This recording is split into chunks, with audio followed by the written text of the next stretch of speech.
नमस्कार दोस्तों, स्वागत है हमारे YouTube चैनल स्टडी ज्ञान 785 पर। कल हमने बात की थी हमारे पिछली वाले वीडियो में महाराणा भीम सिंह के बारे में। महाराणा भीम सिंह के जो शासनकाल रहा उसमें कृष्णा कुमारी विवाद हुआ सन 1799 में। मराठों का सर्वाधिक हस्तक्षेप हुआ। गिंगोली का युद्ध होता है पर्वतसन नागौर में मार्च 1807 में। और इसके अलावा जो कृष्णा कुमारी को जहर देकर मार दिया जाता है। और यदि हम इसके अलावा और बात करें तो EIC की संधि हो जाती है, यानी कि ईस्ट इंडिया कंपनी की संधि हो जाती है। इसके अलावा उसकी जो रानी है वह क्या करती है, पिछोला झील के तट पर एक भीमपदेश्वर शिवालय का क्या करवाती है, निर्माण करवाती है। और इन्हीं के समय मतलब भीम सिंह के समय चारण कवि किशन आढ़ा ने ग्रंथ की रचना की थी जिसका नाम था भीम विलास ग्रंथ। तो हमने कल ये चर्चा ही की थी। यदि आपने हमारी पिछली वाली वीडियो नहीं देखी है तो आप प्लेलिस्ट में जाइए और हमारी पिछली वाली वीडियो देख सकते हो। यदि आप हमारे चैनल पर नए हो तो चैनल को सब्सक्राइब कर लीजिए और बेल आइकन को प्रेस कर लीजिए, जिससे आपको पल पल की नोटिफिकेशन मिलता रहे, पल पल की जानकारी मिलती रहे। तो दोस्तों, यदि आपको वीडियो हमारी पसंद आ रही हो तो इस वीडियो को लाइक करें, ठीक है, अपने दोस्तों में ज़्यादा से ज़्यादा शेयर करें, ठीक है दोस्तों। चलिए आज की वीडियो में हम बात करते हैं महाराणा जवान सिंह किसकी दोस्तों, महाराणा जवान सिंह की। भीम सिंह के बाद में जो अगला शासक आता है वह आता है महाराणा जवान सिंह। इसका शासनकाल कितना है? इसका शासनकाल है दोस्तों 1828 से 1838। इसके शासनकाल में ज़्यादा कुछ नहीं है, थोड़ी सी बातें हैं दोस्तों। इनके पिता का नाम महाराणा भीम सिंह। कौन है? महाराणा भीम सिंह। इनकी जो मुलाकात है वह 1832 में governor general Lord William Bentinck से होती है। कहाँ पर? अजमेर से। और जो तीर्थ यात्रा का जो प्रबंध था पहले जो मेवाड़ सरकार पर था वह कौन ले लेते हैं? लॉर्ड विलियम बेंटिक ले लेते हैं, ठीक है। इसके अलावा मेवाड़ नेपाल संबंध क्या हुए? पुनः संचारित हुए। महाराणा जवान सिंह के समय ही मेवाड़ और नेपाल के संबंध क्या हुए दोस्तों? पुनः संचारित हुए। क्योंकि दोस्तों जो नेपाल था, नेपाल में जो गुहिल वंश की स्थापना करने वाला कौन था पहले? वो था, कौन था? तो वह था अपना कुंभकर्ण। कौन था दोस्तों? कुंभकर्ण। नेपाल में कुंभकर्ण ने गुहिल वंश की क्या की थी? स्थापना की थी, ठीक है दोस्तों, सन 15वीं ईस्वी में, ठीक है। और नेपाल का जो शासक था महाराजा राजेंद्र, महाराजा राजेंद्र। कौन था? महाराजा राजेंद्र। महाराजा राजेंद्र। महाराजा राजेंद्र। महाराजा जो राजेंद्र था उसने अपने पूर्वजों की प्राचीन राजधानी के अवलोकन हेतु अपने प्रतिनिधि कहाँ भेजे? उदयपुर भेजे। और तब से मेवाड़ नेपाल संबंध क्या हुए? पुनः संचारित हुए। तो जवान सिंह के समय आप ध्यान रखेंगे कि मेवाड़ नेपाल संबंध क्या हुए? पुनः संचारित हुए, ठीक है दोस्तों। इसमें ये दो ही फैक्ट है कि लॉर्ड विलियम बेंटिक से मुलाकात की और तीर्थ यात्रा का प्रबंध लॉर्ड विलियम बेंटिक ने अपने ऊपर ले लिया। और मेवाड़ नेपाल संबंध क्या हुए? पुनः संचारित हुए। किसके समय हुए? जवान सिंह के समय हुए, ठीक है दोस्तों। चलिए आगे बढ़ते हैं। इसके बाद में एक शासक आता है महाराणा सरदार सिंह। महाराणा सरदार सिंह के बारे में भी दोस्तों एक ही बात सर्वाधिक ज़्यादा महत्वपूर्ण है, वह है कि 1841 में जो ईस्ट इंडिया कंपनी है, ईस्ट इंडिया कंपनी ने इनके समय मेवाड़ भील कोर का गठन किया। कब किया? 1841 में किया। और मेवाड़ भील कोर का मुख्यालय कहाँ रखा गया? खेरवाड़ा, उदयपुर में। और मेवाड़ भील कोर के जो कमांडर थे वह थे विलियम हंटर, ठीक है दोस्तों। इस बार बार यह क्वेश्चन पूछा जाता है दोस्तों कि ईस्ट इंडिया कंपनी ने मेवाड़ भील कोर की स्थापना कब की? 1841 में। किसके शासनकाल में की? महाराणा सरदार सिंह के शासनकाल में की। यदि इनके शासनकाल की बात करें तो 1838 से 1842 है। ठीक है, और ये बागोर ठिकाने से गोद लिए गए हैं दोस्तों। ठीक है, चलिए आगे बात करते हैं। इसके बाद में जो शासक आता है महाराणा स्वरूप सिंह। कौन आता है? महाराणा स्वरूप सिंह। इसी के बारे में 4-5 बातें हैं दोस्तों, चलिए हम उनके बारे में जान लेते हैं। इनका शासनकाल 1842 से 1861, 1842 से 1861। और यह जो शासक बनते हैं वह बनते हैं 15 जुलाई 1842 को। ठीक है, ये महत्वपूर्ण है। स्वरूपशाही सिक्कों का प्रचलन किया। क्या किया इन्होंने? स्वरूपशाही सिक्कों का क्या किया? प्रचलन किया। और ये भी महत्वपूर्ण है दोस्तों कि इन्होंने कन्यावध, डाकन प्रथा और सती प्रथा, कन्यावध 1844, डाकन प्रथा 1853 और सती प्रथा 15 अगस्त 1861 पर क्या लगाई थी? रोक लगाई थी। यानी कि इन दोनों पे, कन्यावध और डाकन प्रथा पर तो पूर्णतः प्रतिबंध लगा दिया था, और जबकि सती प्रथा है, सती प्रथा पर रोक लगाने के क्या कर दिए? आदेश जारी कर दिए थे। ठीक है, और इन्होंने जीवित समाधि पर भी क्या लगाया था? पाबंद लगाया था। जीवित समाधि पर भी क्या लगाया? पाबंद लगाया। और विजय स्तंभ के जो ऊपरी भाग है उसका क्या करवाया? पुनर्निर्माण करवाया। विजय स्तंभ की जो 9वीं मंजिल है दोस्तों, उस पर क्या गिर गई थी? बिजली गिर गई थी, जिससे 9वीं मंजिल क्या हो गई? क्षतिग्रस्त हो गई। जिसका पुनर्निर्माण किसने करवाया? तो वह करवाया महाराणा स्वरूप सिंह ने। किसने करवाया? महाराणा स्वरूप सिंह ने। ठीक है, तो ये भी आप ध्यान रखिएगा, और इन जो ये फैक्ट है इनको भी आप ध्यान रखिएगा। ठीक है, आगे चलते हैं। आगे इन्हीं के बारे में देखते हैं दोस्तों कि 1857 ईस्वी में महाराणा स्वरूप सिंह प्रथम स्वतंत्रता संग्राम इन्हीं के समय हुआ।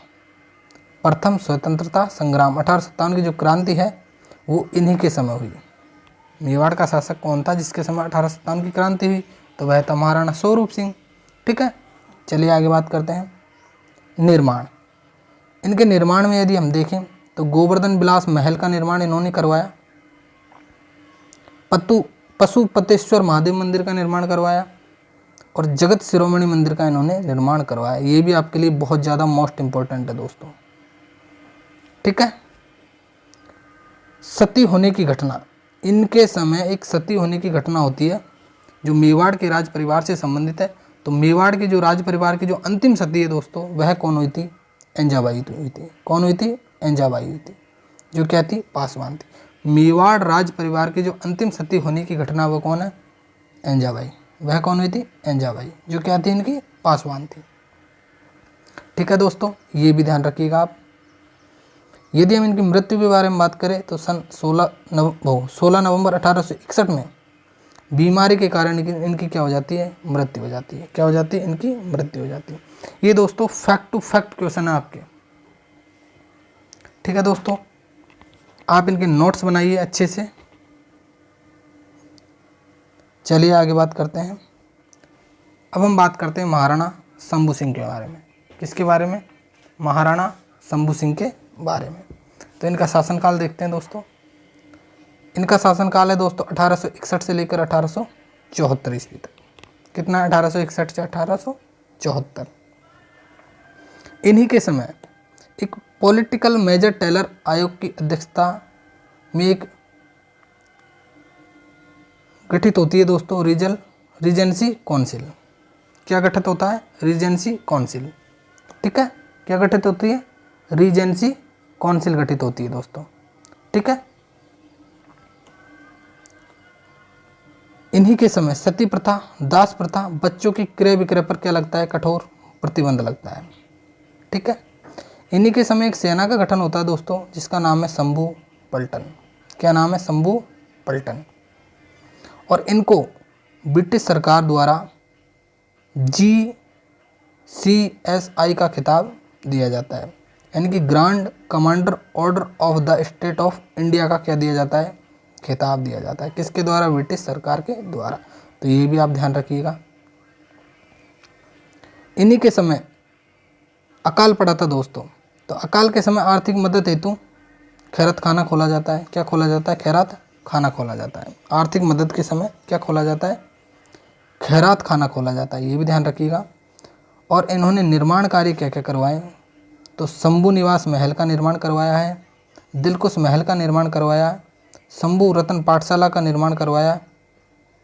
इसके अलावा उदयपुर से देसूरी तक सड़क निर्माण कार्य करवाया और शंभू प्रकाश महल जो जगत निवास महल के अंदर है उसका निर्माण करवाया। शंभू निवास महल का निर्माण, दिलकुश महल का, शंभू रत्न पाठशाला, उदयपुर से देसूरी तक सड़क निर्माण का कार्य करवाया और शंभू प्रकाश महल का निर्माण करवाया जो किसमें है? जगनिवास के अंदर जो शंभू प्रकाश महल का क्या करवाया? निर्माण करवाया दोस्तों। ठीक है, चलिए आगे देखते हैं, आगे बढ़ते हैं दोस्तों। महाराणा सज्जन सिंह के बारे में बात करते हैं। महाराणा सज्जन सिंह का शासनकाल 1874 से कितना है? 1884 है। कितना? 1874 से 1884। इसके शासनकाल में गवर्नर जनरल और वायसराय लॉर्ड नॉर्थब्रुक कहाँ है? उदयपुर आए। इसके शासनकाल में, किसके शासनकाल में? महाराणा सज्जन सिंह के शासनकाल में गवर्नर जनरल और वायसराय लॉर्ड नॉर्थब्रुक, ठीक है, कहाँ आए? उदयपुर आए। और यह उदयपुर आने वाले प्रथम क्या है? गवर्नर जनरल है। तो ये भी आपके लिए मोस्ट इम्पोर्टेंट है कि उदयपुर आने वाले प्रथम गवर्नर जनरल कौन है? तो वह लॉर्ड नॉर्थब्रुक। कौन है? Lord Northbrook. ठीक है, इन्होंने काउंसिल इजलास खास का गठन किया और यह कितने सदस्य थी? 15 सदस्य थी। कितने सदस्य थी? 15 सदस्य थी। और यह किसकी सलाह पर गठन किया गया? यह गठन किया गया था कबीराजा श्यामल दास की सलाह पर। किसकी सलाह पर? कबीराजा श्यामल दास की सलाह पर इजलास खास का गठन किया गया। यह कितने सदस्य थी? 15 सदस्य थी। कितने सदस्य थी? 15 सदस्य थी। ठीक है दोस्तों, कितने सदस्य थी? 15 सदस्य थी। इसकी जगह, इजलास खास की जगह आगे चल के 1880 में महेंद्र राज्यसभा का क्या कर दिया गया? गठन कर दिया गया। क्या कर दिया गया? महेंद्र राज्यसभा का गठन कर दिया गया। और यह कितने सदस्य थी? 17 सदस्य थी। इसमें कितने सदस्य थे दोस्तों? 17। इजलास खास में 15 थे और जबकि महेंद्र राज्यसभा में 17 सदस्य थे। ठीक है, महेंद्र राज्यसभा 1880 में, तो इसको भी आप ध्यान रखना। और आगे बात करते हैं दोस्तों। मौलवी अब्दुल रहमान खान को पहला पुलिस सुपरिटेंडेंट नियुक्त किया गया दोस्तों। पहला पुलिस सुपरिटेंडेंट क्या कर दिया गया? नियुक्त कर दिया गया। तो ये भी आप ध्यान रखना। महाराणा सज्जन सिंह के समय 3 बातें ध्यान रखना। सबसे पहले काउंसिल इजलास खास का गठन, 15 सदस्य, किसकी सलाह पर? कबीराजा श्यामल दास की सलाह पर। 1880 में कि इजलास खास की जगह महेंद्र राज्यसभा का गठन कर दिया गया। इसमें कितने सदस्य? इसमें 17 सदस्य। और पहला पुलिस सुपरिटेंडेंट नियुक्त किया गया किसको? मौलवी अब्दुल रहमान खान को। और वायसराय और गवर्नर जनरल लॉर्ड ब्रुक कहाँ आए थे? उदयपुर आए थे। ये उदयपुर आने वाले प्रथम क्या है? गवर्नर जनरल है। ठीक है दोस्तों, चलिए आगे बात करते हैं। इन्हीं के समय महाराणा सज्जन सिंह के समय 1881 में, किसमें? 1881 में सर्वप्रथम क्या होती है? जनगणना होती है। तो ये भी आपके लिए बहुत ज़्यादा इंपॉर्टेंट है। 1881 में सर्वप्रथम जनगणना होती है किसके समय? महाराणा सज्जन सिंह के समय। 1881 के अंदर ही महाराणा सज्जन सिंह मंत्रालय, क्या? सज्जन सिंह मंत्रालय, जिसे बोलते हैं छापाखाना प्रिंटिंग प्रेस की स्थापना की गई। इससे जो पत्रिका का संपादन होता था उसका नाम था सज्जन कीर्ति सुधाकर। क्या नाम था? सज्जन कीर्ति सुधाकर।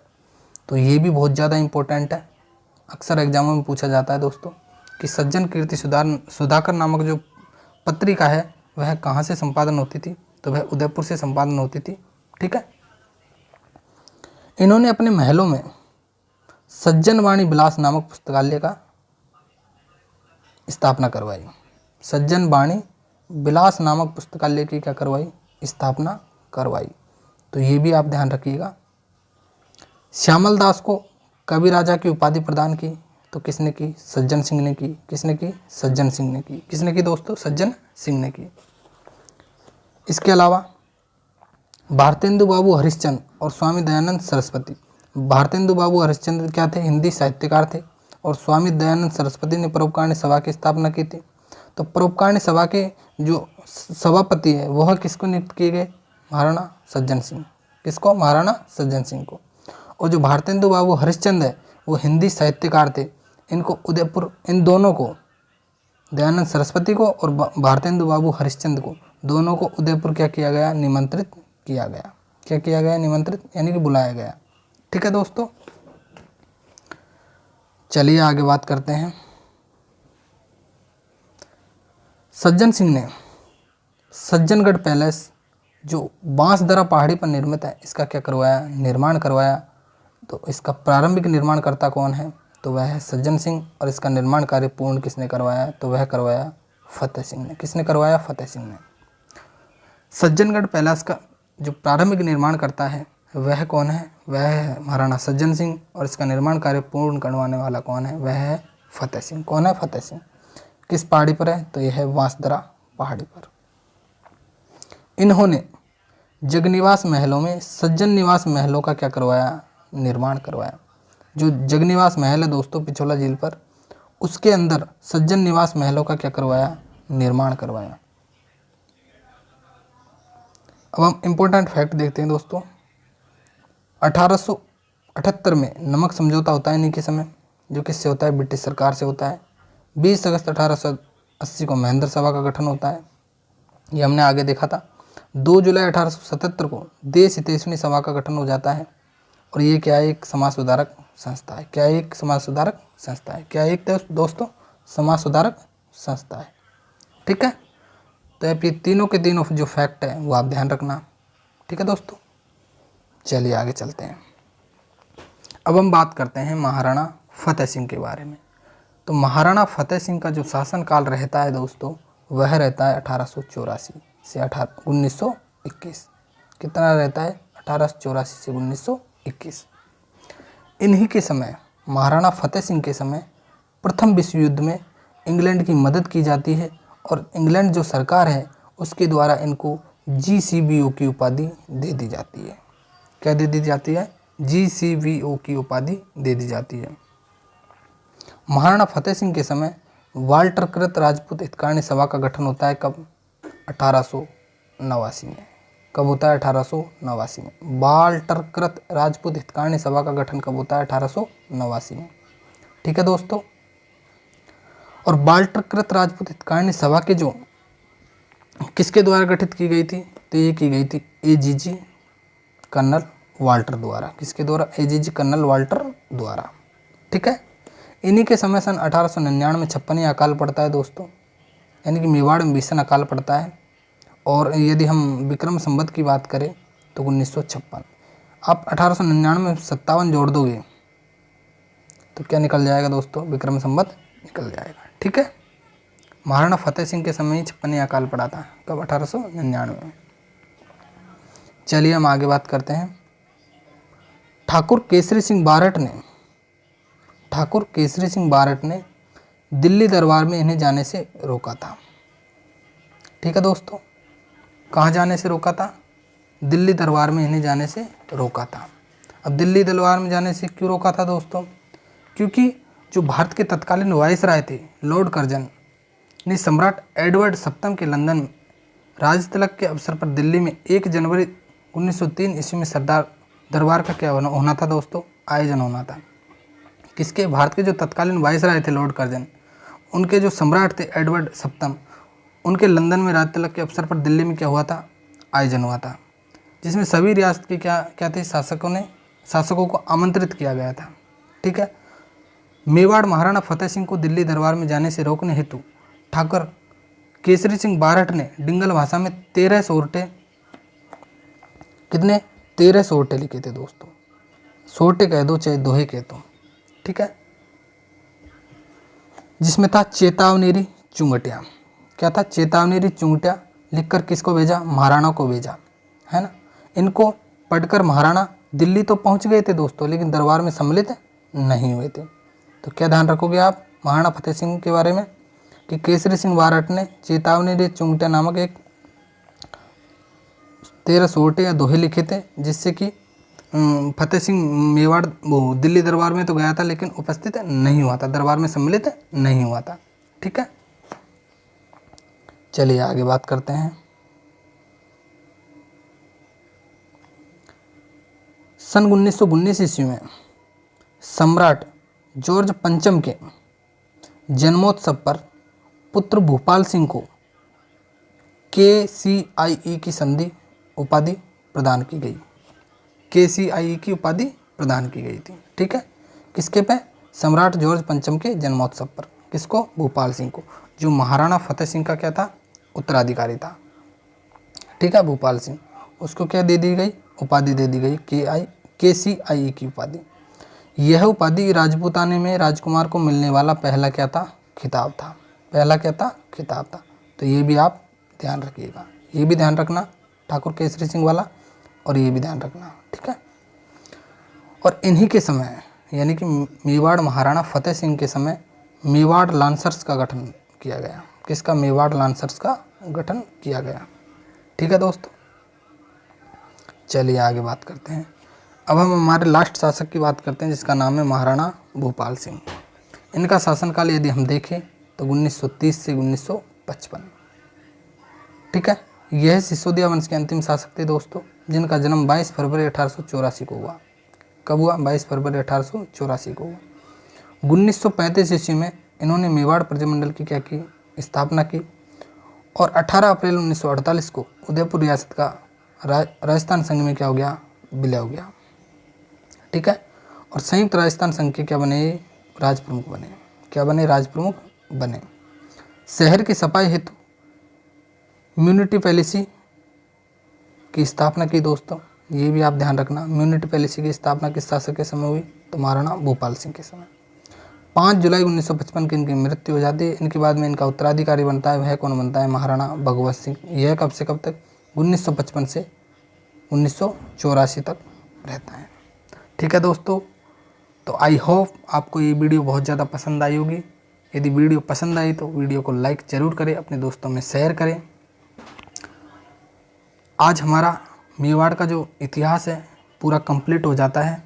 इसके आप नोट्स बनाइए, ज़्यादा से ज़्यादा अपने दोस्तों में शेयर कीजिए, चाहे वो किसी भी प्रतियोगी परीक्षा की तैयारी कर रहे हो, रीट हो, पटवार हो, सेकंड ग्रेड हो, फर्स्ट ग्रेड हो, किसी भी प्रतियोगी परीक्षा की तैयारी करते हो, उनमें ये जो हिस्ट्री है, मेवाड़ हिस्ट्री, ये अवश्य ही आती है दोस्तों। जो राजस्थान का इतिहास है इसमें अवश्य आता है। ठीक है दोस्तों, हम कल एक नए वीडियो के साथ आएंगे, जिसमें एक नया इतिहास लेके आएंगे। मैं आपको पहले ही बता दूं, कल हम जो बात करने वाले हैं वह बात करने वाले हैं मारवाड़ के इतिहास के बारे में। किसके बारे में दोस्तों, मारवाड़ के इतिहास के बारे में। तो ठीक है दोस्तों,